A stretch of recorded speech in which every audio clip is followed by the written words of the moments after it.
Hey, nwaanyị ọma. Afọ wee ekwenche. Ekwenche atakata abụọ. Ekwenche ọnwa n'igwe na Jango Jango. Apị eko ọnwa n'igwe na akpata na malụ ọkụ usegbe. Abụọ gaza ekwentacha anadụ mbunyu mgbadike. Ọmụwa.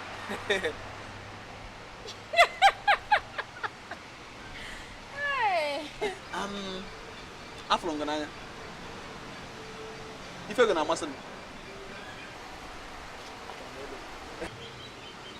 Achọrọ m ịnụ gị.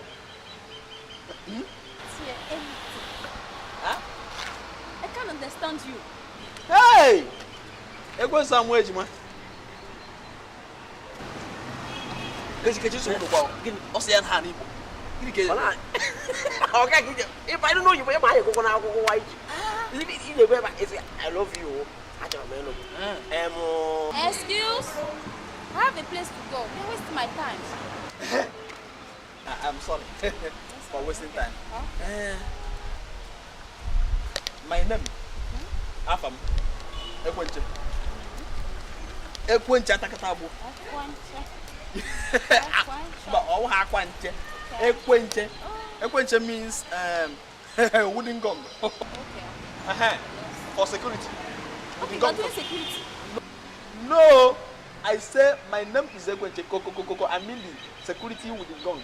That is me. And I don't mean down. Afulongananya, wall of Longo. If you're gonna master, your tense, your 10 is hungry me. Finally, I want to marry you. Actually, please, will you marry me? Oh, wait. Okay, I understand you. You want me to be your wife? Thank you. If you are. Okay, there's no problem. Huh? Accept it. Yes. Hey, open the window. Oh, you will let us see me. Oh, give me a little set up. Scott, wait, I have a question for you. Are you sure? After marry you, if you take care of this, are you sure? Hey! My father, see, I have a big house. My father built a mansion. So where you will stay is not a problem. The problem is accepting me. Now you have accepted me. I love you. Hey! Oh, give me a chance. I will see. Hey, please, what is your name? Cecile. Hey, woman, now what?